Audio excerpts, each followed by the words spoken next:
When you're building a culture of belonging, every word counts.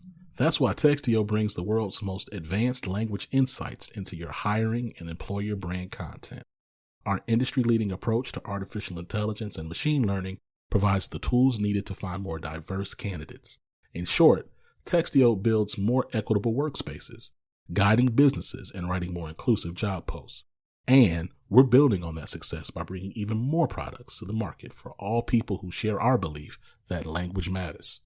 Words have power, and at Textio, we harness that power to increase the access and availability of value-driven work for everyone.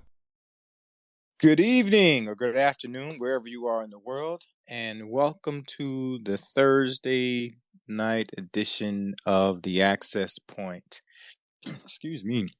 Hope you've been having a good day so far, enjoying this warm weather wherever you are, particularly in the States. We know we're experiencing some extreme weather, extreme heat waves, and you're being safe and taking care of yourself and your family out there. We are excited about today's show, as we are with all of our shows, and we've got a really special guest.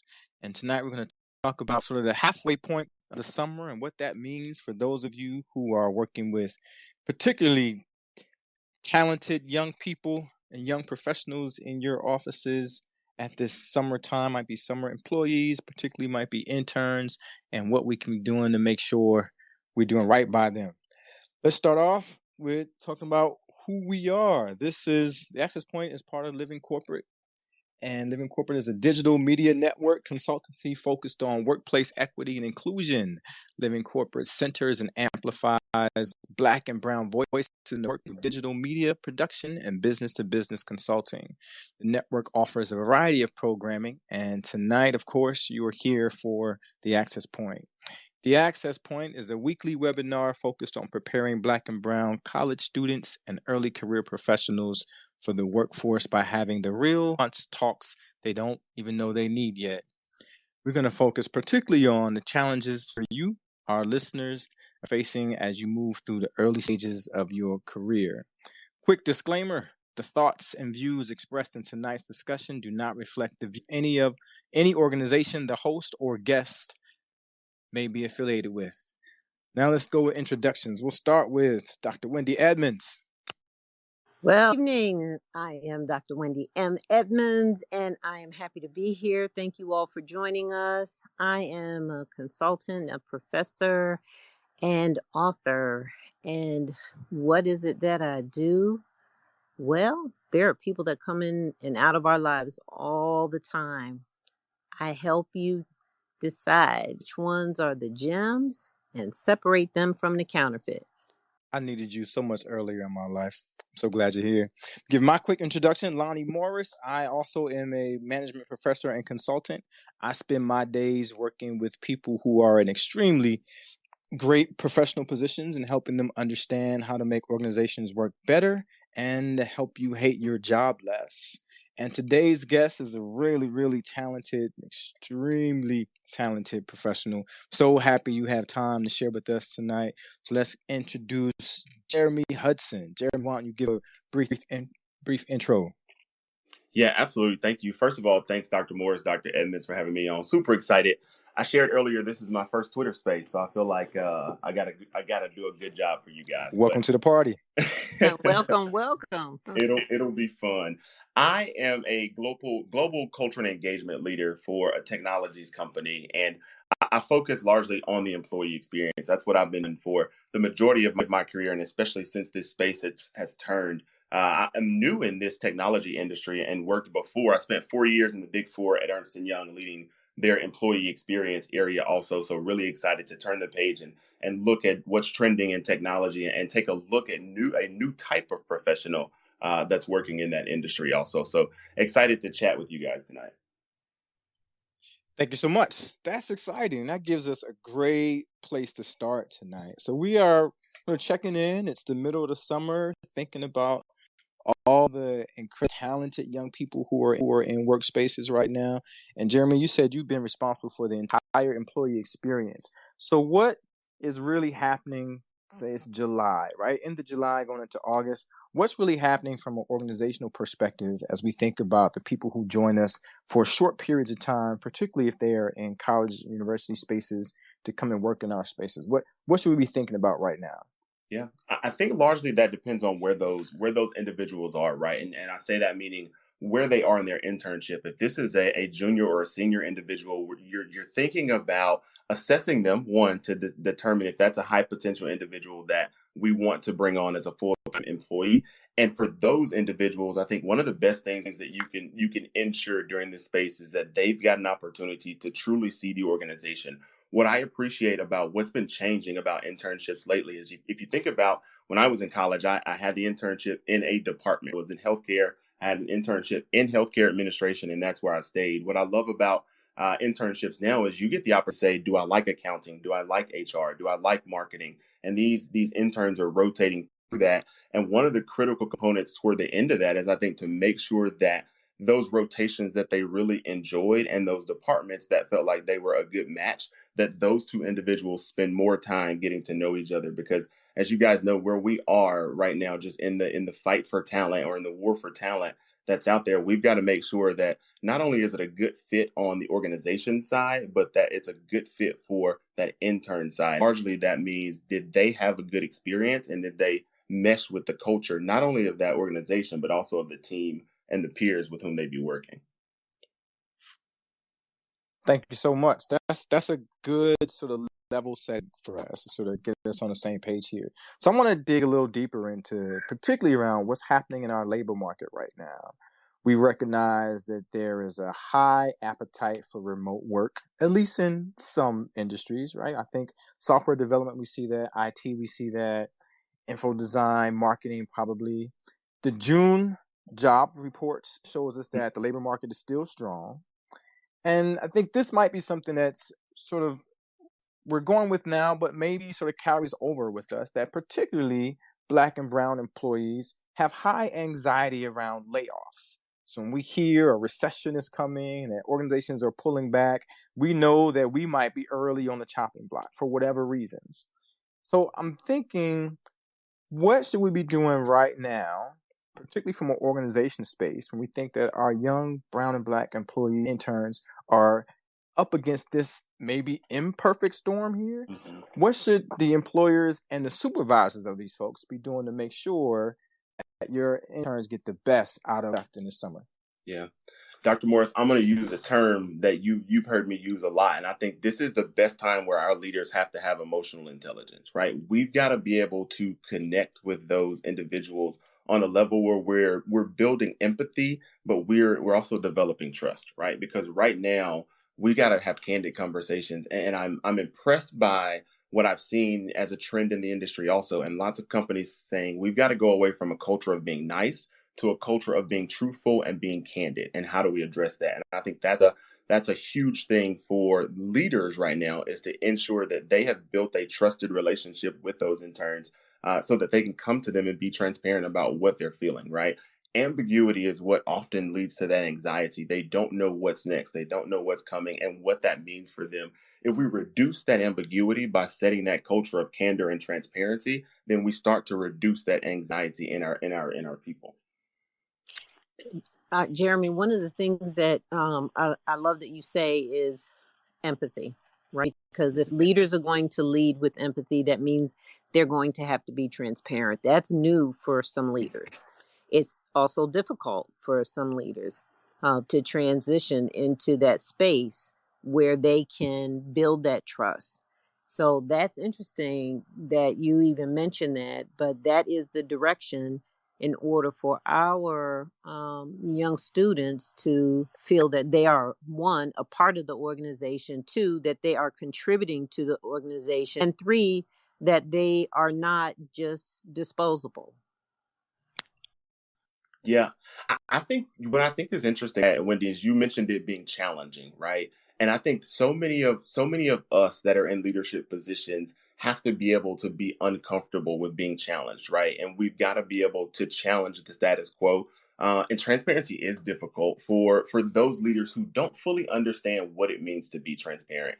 And I think when so often when people think that we've got to be transparent, they think we've got to share every fear, every concern, or every business conversation out there. But I think that goes back to knowing how to communicate with your team and showing emotional intelligence and having a connection with those team members to be able to understand what's important to them, right? Because often transparency isn't sharing everything that you know, but it's sharing what you know in a way that you know is relatable to that individual, to the recipient of that communication. And I think that's where we get back to that empathy, right? We need empathy to build trust. I think the more of a trusted relationship you have, the more this term transparency seems fearful. Now, so I like where we're going with this. I want to stick with this a little bit because this idea of being empathetic and transparent and these honest conversations we need to have, those things are not new for our new employees. So everyone from millennials down to Gen Z folks, they're the ones who've been pretty upfront and honest with us, saying, hey, be very clear with you. I don't want to work long hours. I want to go home when I'm done with my work. I want to be able to take a personal day for my mental health. And just, I was reading this in Business News Daily yesterday, that one of the things they said they really dislike is they've got a problem with upper management. Now, it might be broad, but we know that could be the supervisor, the supervisor's supervisor. So all these people who sometimes may have difficulty communicating in an empathetic way, in a transparent way. So what do we need to make sure as we're dropping these key words and key terms means you to operate this way? How can we get them to do that better? Yeah. I'm going to tell you a really quick story because you mentioned it when you talked about kind of just how millennials and Gen Zs operate. I was in a boardroom. Some executives called me in and they were talking about problems that they were having with their teams and not being able to connect with millennials and how the millennials weren't understanding what they were trying to tell them and what they were trying to express to them. And we sat there and we had a 45-minute session where I allowed them to just vent to me and kind of tell me everything that the millennials weren't able to do and how they weren't able to hear. And at the end of that, I reiterated it, made sure we captured everything, right? And then I said, you guys do realize that I'm a millennial, right? And they had no idea just putting it together. I'm like, all right. Um, so I think so Oops. often one of the biggest things that we see there is, yes, we all have different types, and absolutely, I am the person who I'm like, yo, I want to be off when I want to be off. I want to make sure these benefits and everything are right. But it's getting to know that, right? It's getting to know what people want. It's getting to know what's important to people. We went from having work-life balance, which I've never believed in that word, but we went to having true work-life integration where there was no separation of work and life. We were bringing everybody in. We knew everybody's pets and the dogs. And I will tell y'all, Jackson knows my teammates, my son, he's 10 months old and he's been on plenty of our calls. So I think just being able to understand that flexibility, being able to be empathetic. But I think the biggest piece of that is you got to be willing to pivot. If you are in leadership and particularly senior leadership who's making strategic decisions, I think you can't be afraid to pivot. And what you've seen largely with the employee market is you've got to, right? Because if you don't pivot and if you don't start to adjust yourself to what's attractive to this generation and to the incoming market, then you're going to find yourself behind. And I think we've seen some shifts in industries out there that were leading industry talent, and that's slowly coming behind because they're failing to pivot and adjust to the market. So I will say that there's two things to comment on. I think COVID helped us to learn to be flexible. There was no option. We've been home for 2 years. So COVID helped with that. And second is, I've said this before, is that I believe segregating the generations, giving them a title, describing them with specific characteristics has done its damage. And so whenever someone who is in the age group of being a Gen Z, a baby boomer, they are millennial, they are characterized as being people who don't know technology, people who don't want to work, and that's done some damage. And so I'm glad that you were able to sit down and let them vent, but they also have to understand that those characteristics isn't one that fits for everyone in that age group. That's not true. That is their experience, but then help them to see otherwise. We need not to have that generational segregation. I'm over that. You mean, Dr. Wendy, that as a Gen X person, I can't speak for all the Gen Xers? I'm sorry. Because I vent and complain all the time. I thought they all felt the same way. Maybe not. Yeah, perhaps. Right. it's even more interesting. I love the fact that they had no idea that I was a millennial, as they were just stereotyping my entire generation. So I appreciated being able to just shatter that in one meeting. Yeah, that's really important. So let's stick with this a little bit. As we think about what our young people right now who are in these summer interns or these summer roles and their expectations, we know research shows us that they prioritize diversity and inclusion, right? So they want to be people that look like them in positions of leadership. We know that we already discussed a little bit that they have this disdain for micromanagement and sort of the upper echelons of management. And they've been pretty vocal about dislike of toxic work environments. And that's really important. So I think we all have experienced that in some way, even in places that are pretty cool, right? Have some toxic characteristics. So I'm wondering if you are a manager right now and you're listening to this, and your organization, you recognize your organization has challenges in some of these areas. What can you do from here for the summers out to make sure you've got this incredible intern who's here in our organization and they recognize and maybe have even been pretty vocal about some of the challenges they see? What can you do to seal the deal with that person? Yeah, that relationship, that's going to be the most important part of anything. For so long, we use resources, right? And that's down to the little stale and the little cold. When we think about it, right, at the beginning of that is the human part, and that's the people.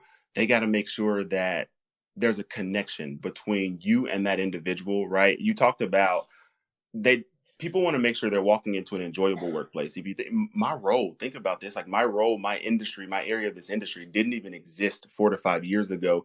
And it's a direct response to that. It's a direct response to individuals saying, I have choices of where I want to work. And I want to make sure the place that I work is providing me an enjoyable environment, has a great culture, that I'm aligned with their values. And so the more we can make sure that we are connecting to that, right, and having those conversations with that and making sure that they're aligned to that, the better that's going to be. Long guys, Morris, Dr. Edmonds, you've heard me say it over and over again. That starts at the team level, right? So more than ever, I think managers and direct leaders have the power, right? For so long, we thought, oh, there was bureaucracy and there was red tape because of the things at the time. More than ever right now, the team is what matters. The individuals that you're working with on a regular basis, on an everyday basis, that's what matters. Because if you're only going into the days a week, then you're likely only seeing those individuals, right? If you're not going into the office at all, then you're likely interacting with those individuals the most on Zooms or on Teams or things like that. So the more you can foster that micro relationship with the team, and the more you can foster that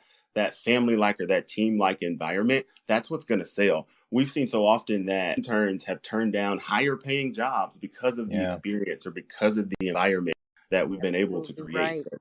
That's absolutely true. I have talked to some who have interned, and that's absolutely true, because it wasn't worth the salary was not worth the headache or the negative experience that they encountered during the internship, and it just didn't bring any value to their life. Mm-hmm. And they chose not to go with the organization. That sounds like they did not learn that from the baby boomers. Not at all. Not at all. Y'all know there's no 30. You're good to get 5 to 6 years, constantly. The 30 years I sat there because that's a great job. That's a battle more.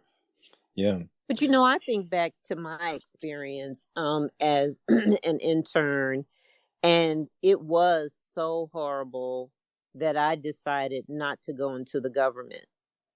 And it was bad because it was nothing to do. It was nothing to do. And there wasn't anything that really challenged me. I didn't like the discussions that were around me. And I knew that at 16 years old, I was not going to do that for the rest of my life. I didn't care what kind of job that was. And I think that it's not a characteristic of a millennial. I think when you're in that age group and you know what you want to do,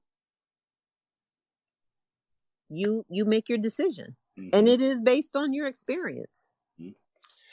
And you know what? I think so. Think about how impactful it would have been, Dr. Edmonds, if someone had just asked you what you wanted to do, right? Or what your experience was like there, or what was challenging or not challenging for you. Just simply having a discussion could have changed your whole trajectory or the experience that you had with that internship. Exactly. And being the baby boomer that I am, don't fit any of the characteristics. Let me just say that right now. Let me put that out there. We know you are a unicorn. We know. So when they say that baby boomers don't know technology, it doesn't fit, because I have to remind them that we're the ones that discovered that technology and played with that technology and did that technology so that you can have it today. Mm-hmm. And that's exactly what happened. So they bought in technology and everybody ran from it, except for me. I just thought this was great and learned it. And I taught the other, they were secretaries in the day, admins, the technology. And it was a wonderful experience that I had for learning for myself. But nobody else appreciated it. Nobody else wanted that. And I just thought, nah, I can't do this. And now look at where we are today. Yeah. So Dr. Edmonds, I'm hearing you say you've been a doctor your whole life. That's all I'm saying. That's all I'm saying.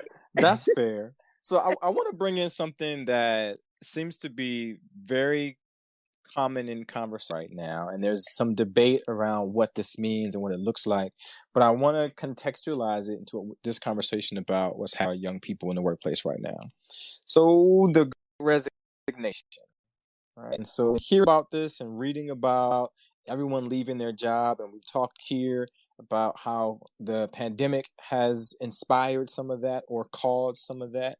But I've been reading sort of mixed reviews on what's happening.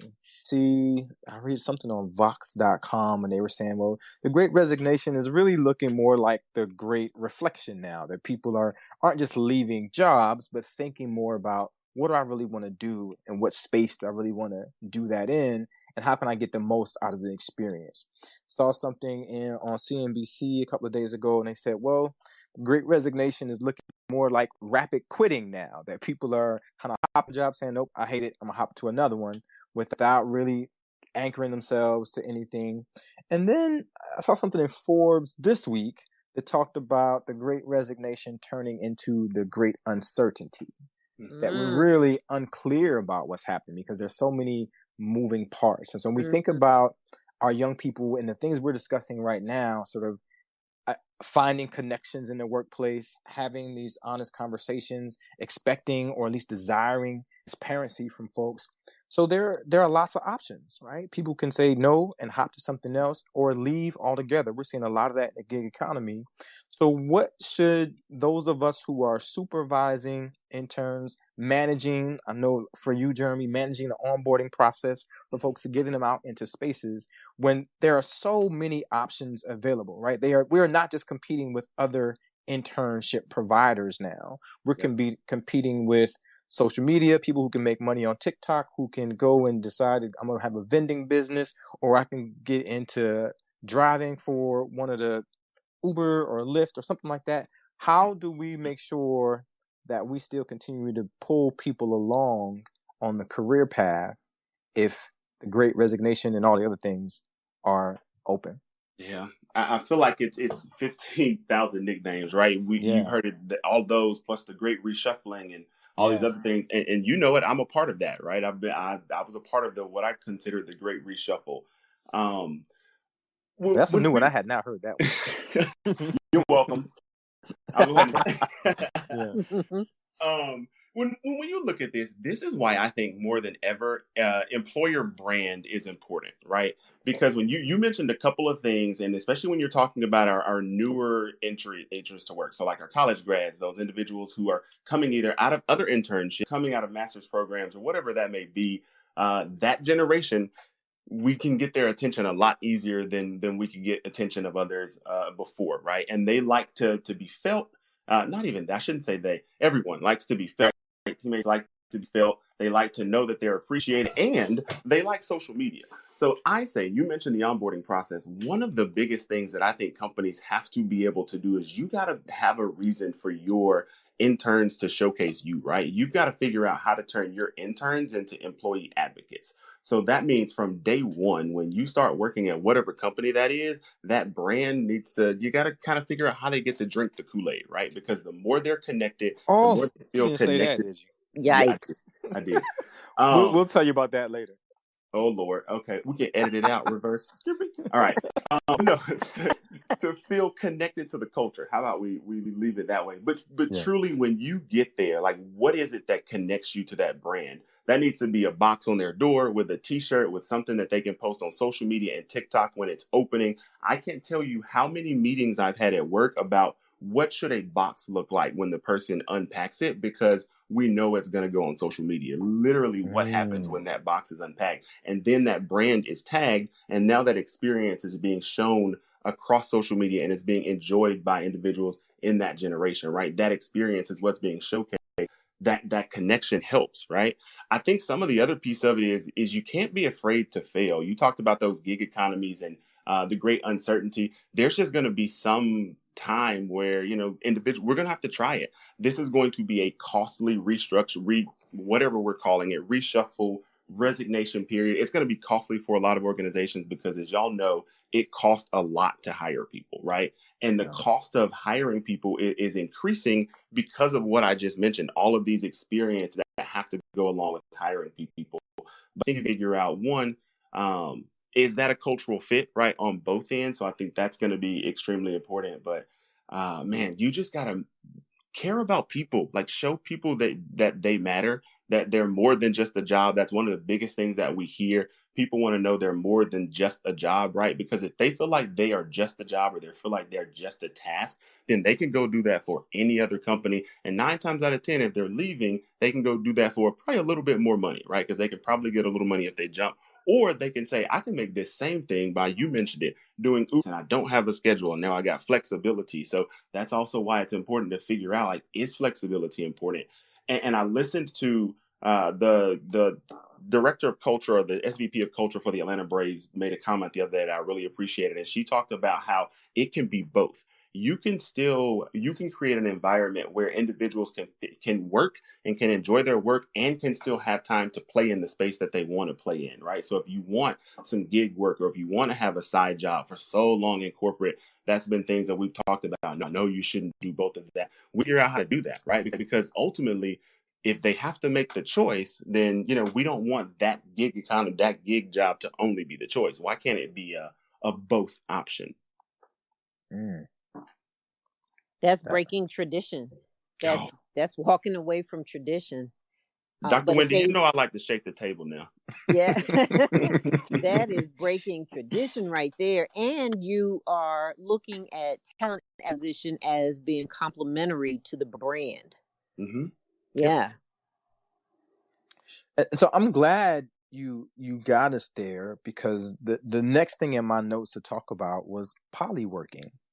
And I hadn't heard that term until recently, but you just sort of introduced that in what you described, Jeremy, that this is a real thing, right? That people are choosing not to have a goal, and I guess in this realm, monogamous relationship with their one employer, but instead to have part-time jobs in multiple places, and it might be through some other things that create a different type of career experience rather than just the one.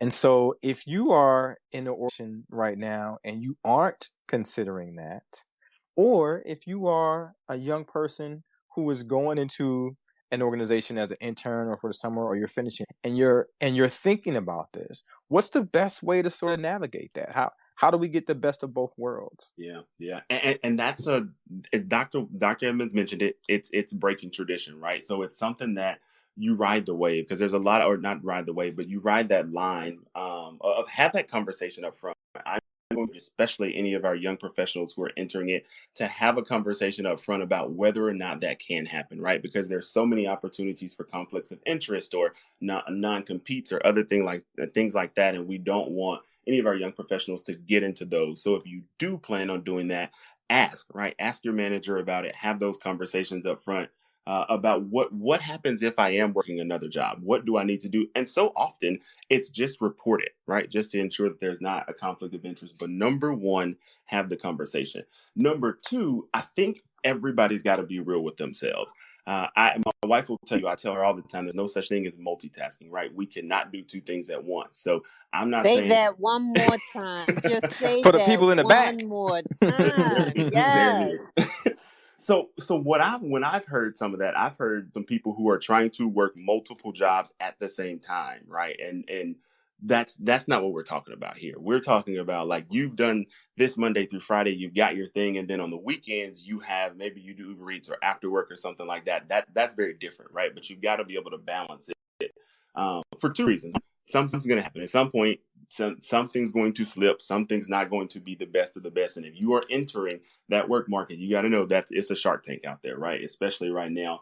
You got to be on the best of the best, creme de la creme. So you don't want to slip on that end of it. But then you also don't want to have workplace burnout so soon, right? We've seen so many people and young people who had 2 or 3 internships, which, okay, but then by the end of that internship period, they're completely worn out and they're still uncertain market. So it sounds good, and I know they're chasing the bag, right, Dr. Morris?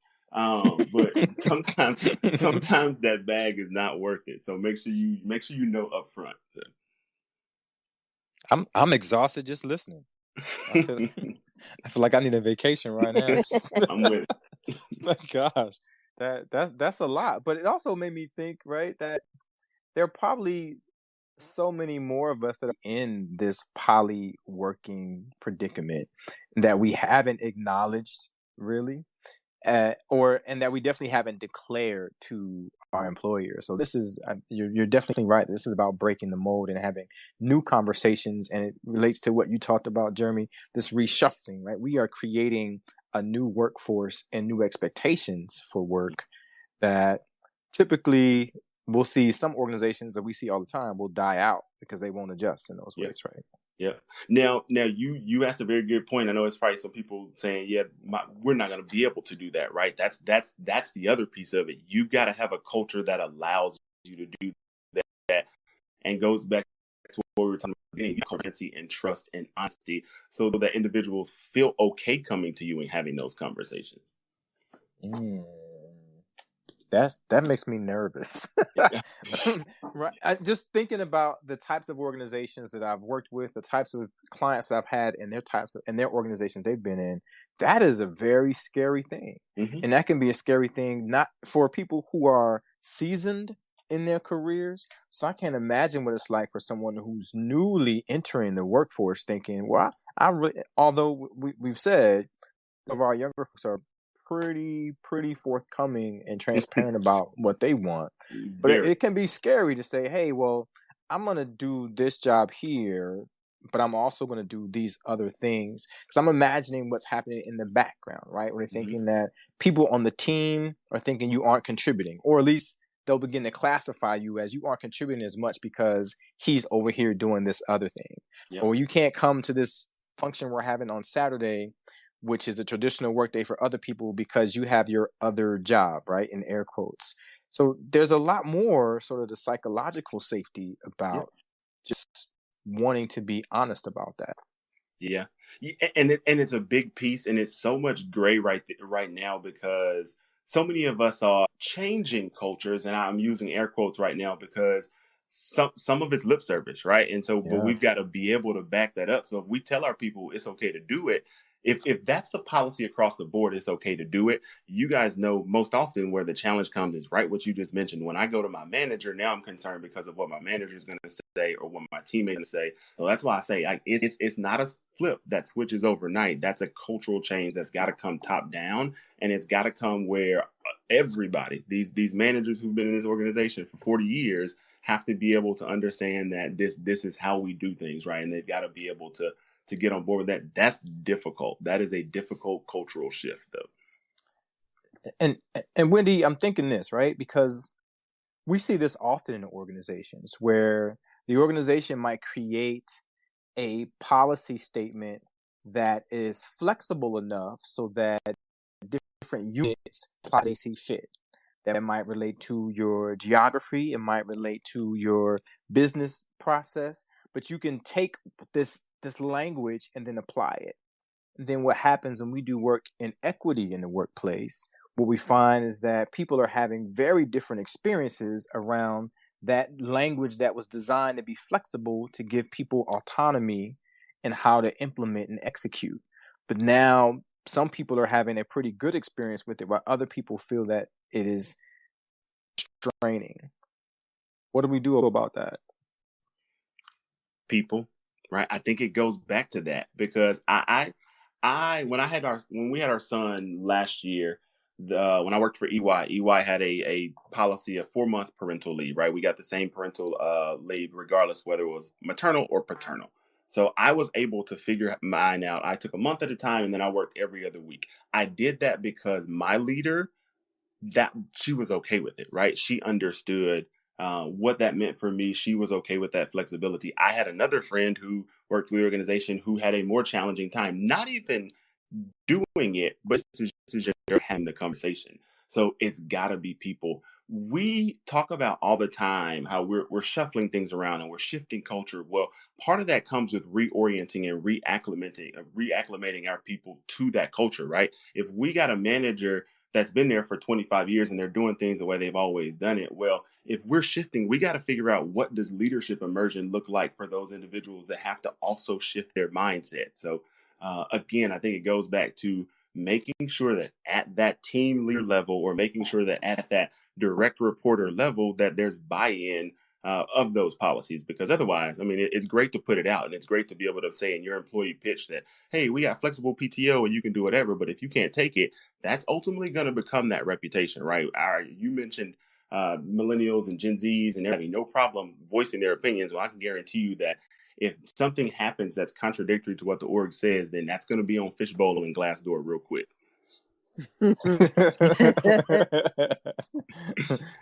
I think that also speaks to that bad word, work-life balance. Work-life balance really, to me, just gives a clue that you got to choose. You have to choose one over the other, which one you're going to give more to for that balance. The way you are speaking of leadership immersion is directly related to building wellness in the workplace. It should not be something that is separate. It is something that is doesn't look the same for every person, which is why you have to get to that point where you know you have built this relationship with each of the individuals that may report to you, so that you can, when they come to you with any situation, that you can be flexible enough with the schedule, with the policy, to follow the policy, but I mean, make sure that it's flexible enough to accommodate their needs. It isn't worth losing an employee. Like you said, there's costs associated with it.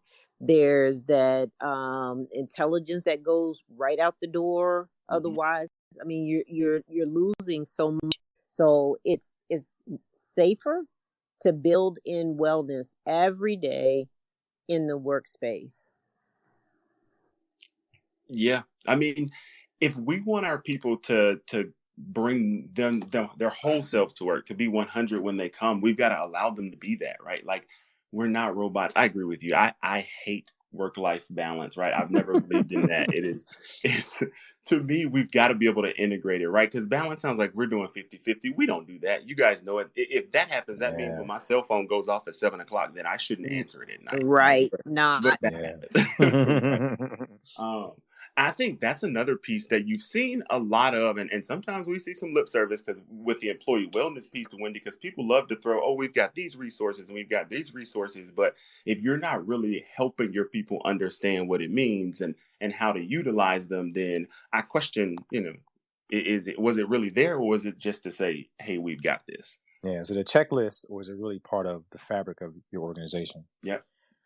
So I was reading something BBC earlier this week, and they says that 40% of U.S. workers are considering quitting their jobs in the next 4 months. Right? This is not a passing trend. So if people are on the edge and looking to quit for all these reasons that we're talking about, so two sides of this coin. If you are someone who is supervising or managing interns in your space, and you recognize that this is not a good fit, or that they do not intend to come back with you for the next summer or do any work with you continuing in the school year, without choice, what conversations should you be having with them right now? Yeah, I think that goes back to where you are with them, right? Because if you're mid internship, then you should have already started to build some type of relationship where you can have that, right? And where at this point you should probably have already at least had a 60-day check-in to talk about some of those things. Where you mentioned the key word, if you're an observant leader, then you're starting to notice some of those things. And I think that goes back to the candor and having that candid conversation about their experience. Because so often I've heard people say, actually, I heard this earlier today, someone talking about, if you realize this person's not all the way in, then it's time to move on to the next one. Well, okay, so then what happens if that intern who I know may not be a fit for me, right? But is a great person, but may not be a fit for my organization. So I say, I'm not going to spend any time working with them. I'm going to just let them have whatever experience they have. And I work with other people. I guarantee you that person's then going to go and talk negatively about the experience. Mm-hmm. Whether they're a fit or not, we still need to make sure that they're having an enjoyable experience, because they could either go to the organization that they thought they would really love and realize that experience is nothing like that experience that you were able to provide, or they can go to their roommate who's also considering where they want to go. And then again, that person becomes an employee advocate. So I think regardless of, if you realize they're going to be a fit for you or not, you've still got to have that candor, and you've still got to make sure that throughout that experience that they're going to leave and be an advocate for your experience. I also think that working with interns, you have to help them to navigate the unpleasant, right? Mm. And be able to discern when it really is time to leave. Everyone knows that every job has something. Even if you love your job, there's something. Mm-hmm. And helping them to navigate that is really new. Is new for them. Politics, company politics, can be brutal. Mm-hmm. Mm-hmm. But I think we also have to coach them in understanding the difference between politics, navigating politics, and toxicity. Mm-hmm. That's very key to me, because you can spend the time because it is convenient and perhaps you're young enough to do that, to move around. But how do we help them to build stability? How do we help them to do that? And that's where the networks come into place. That's where mentors come into place. That's where relationships come into place. So that's part of what I think leaders should do as well. I think we got to be candid about something. And this is what I will say as a Black professional that I wish I had learned much earlier. You mentioned, Dr. Wendy, the word mentor, right? We've all heard mentor. We know what it is. Everyone should have some type of mentor, right? But I didn't learn into the latter part of my career about career sponsors, right? Career sponsors, those individuals who are actually going to put their name on the line for you, who are actually make those phone calls. And I found out about that because of another Black partner who was working at the firm that I was working at the time. And it's one of those things that's so often a hush-hush situation, right? Yes. We got to figure out how to make that work. And we got to figure out how to make sure that around individuals much earlier get on that path towards sponsorship. That's absolutely true. I'm gonna go ahead and talk. I'm going this statistic, and I'm gonna bring it to you based on what you just said. Yes. So what I hear you both saying is it's okay that your intern did not like the job, but they should still leave feeling positive about the organization. Yep. Right. This work isn't what I want to do. I'm glad I had the opportunity to be here and here instead of feel out. Not for me. I want to do something different. But the people were very nice. Mm-hmm. That makes sense. Yeah. Yeah, advocacy on everything, and that's why you'll see so many companies, just as much as we're focusing on onboarding, have also built out that exit process that looks so much like the onboarding process, because you still want that employee to be a voice for you, to speak positively about you, and these alumni networks that are being built, even the interns, right? Interns, even if you leave there and you decide that that's not a right fit for you, you still have access to that alumni network and the resources that come with those alumni networks. So if your company has that, and that's set, and you're setting it up the right way, you're continuing to build that pipeline for returners also. That's good. That's really good. So I know we're waiting for Dr. Wendy to come to find us statistics for us. This is gonna be a good stat. I know. We need an applause track. You got it? And you ready? No, not yet. Okay. All right. So I've got this list of things that I've read. So two different places, right? So there's one, and this actually came from Inside Higher Ed, which is an interesting place for this information, but really focused on the university and college space. But it talks about some organizational lessons from this transition of people out. And that's why that's sort of keeping what we're talking about. Not that they're necessarily going to leave forever, but definitely as they leave for the summer, as they close out the summer, move back into the university spaces or on to something else. And they've got 4 things that sort of key organizational lessons. And I'm not particularly focused on those. I'm going to give them to you, but I'm really curious for both of you missing from this list. So this list says the high-level organizational lessons we should learn as people are trained. Part of all of this is about succession planning and onboarding, right? So having a plan for onboarding. You just said having an exit plan as well. Documenting, planning and strategy, and having systems access and cross training for people in job alignment. And I thought, well, that's a cool list, but it seems a little blah to me. So what else? As we're thinking about people moving out from the summer and moving into the rest of the year, what are those organizational lessons that we need to take away from what's happening right now? I think we can't lose their attention. That's one of the things that I think is immediately, we've got to figure out how to keep them engaged, because so often already with brick and mortar, out of sight, out of mind, right? But when I can just close that laptop and hand it out, then truly out of sight, out of mind.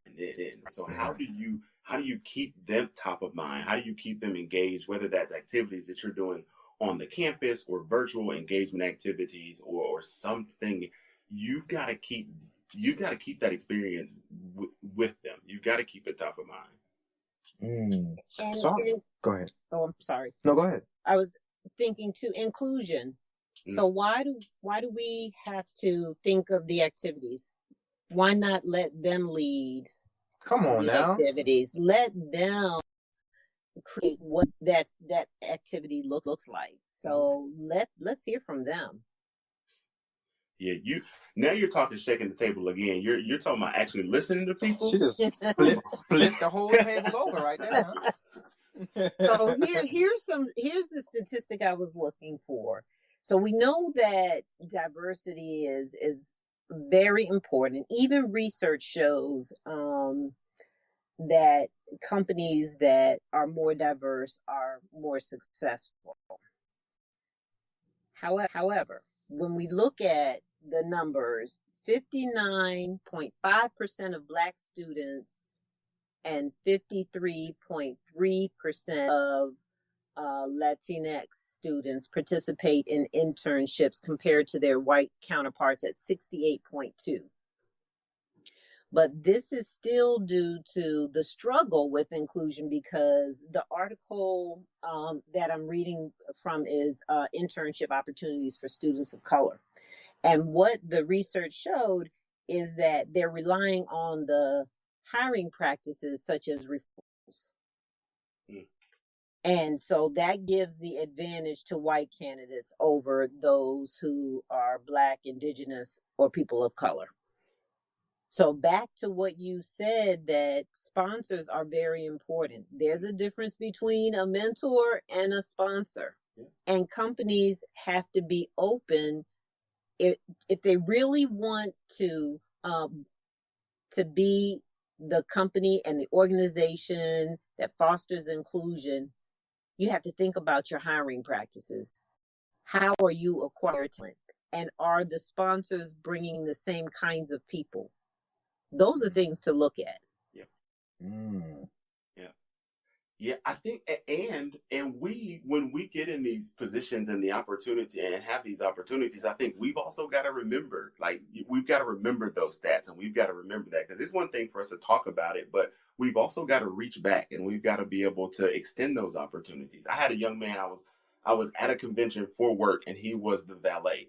And this young every day had a wonderful conversation with me. And then I think I dropped my business card out, and he picked it up and saw it and started talking to me about how he wanted to get into a big four firm. And every day that I was there, he had some type of conversation. And I said, you know what, shoot me your resume, let's talk. Honestly, I thought that was going to be the end of it. But his persistence and what he was doing when he was contacting me and reaching out, and the conversations that he was having, I knew this young man had something in him that I couldn't let, like a talent that I could not foster, right? And so I had that opportunity, and I went to our global TA director, and I was like, hey, I know internship is over, but I got a kid that we need. That was 2 years ago, and he emailed me before I left the firm to let me accept his full-time offer as an accountant there. So we got to do that more often. Wow. That is the I'm going to email you my resume. Right. We're not hiring. No, we're not hiring.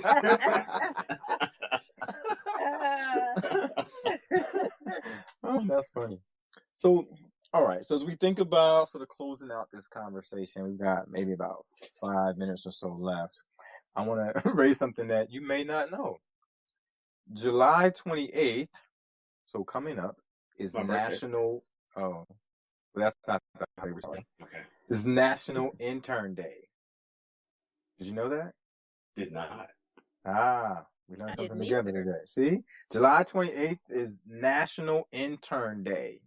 So for those people who are listening or who might listen to this later who also don't know, and when we're picking this up the morning of July 28th, what should we be doing to celebrate our interns right now?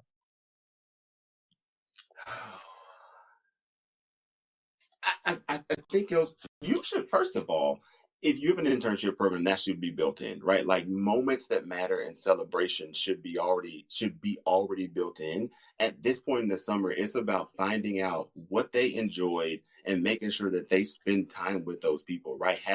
Getting ready for those offboarding practices, which so often, again, looks like onboarding. Take them out to lunch, figure out what they truly enjoy, get that individual one-on-one, utilize that relationship that you built to really just get them to talk to you. Like, this is the piece. Dr. Wendy mentioned it earlier. We actually get to listen, and we find out, what's happening, not only for that particular intern, can we, retain them if they're a high potential employee, but we can adjust for what was great about that experience. So I say meet with them, let them talk, and actually listen.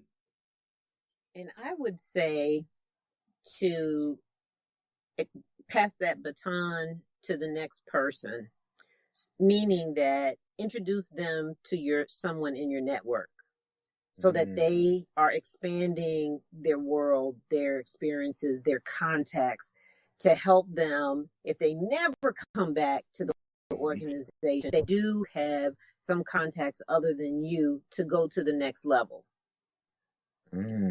That's powerful. See, both of you are brilliant, because I would have just said give them the day off.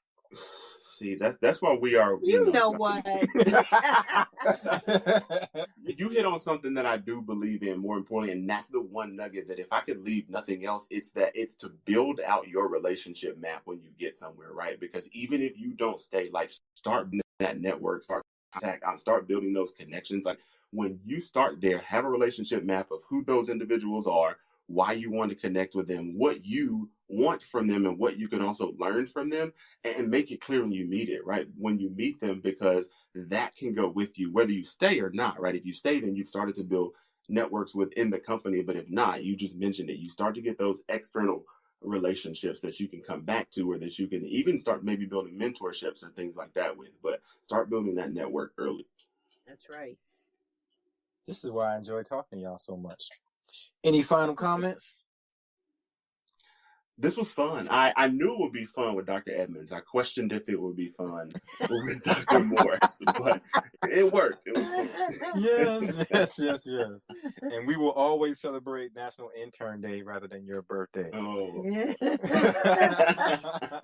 And a pre-happy birthday. Thank you. Yes, pre-happy birthday to you, Jeremy. Thank you so much for joining us today. So this is the Access Point. We hope that you'll be back to join us next week and bring a friend. You can connect with us through the Living Corporate Network, our social media channels. On the web, we are livingcorporate.tv. On LinkedIn, it's Living Corporate. And for Instagram, it is Living Corporate. I appreciate you, your time. Thank you, Dr. Wendy. Thank you, Jeremy, for your brilliance and joining us tonight. Everybody, have a wonderful evening. Bye, everyone. Bye, guys. Thanks. This episode of Living Corporate is brought to you by Blind. Blind is a safe, trusted community of more than 5 million verified professionals. Head over to teamblind.com to get the latest insights into salaries, company reviews, and interview experiences at thousands of companies worldwide.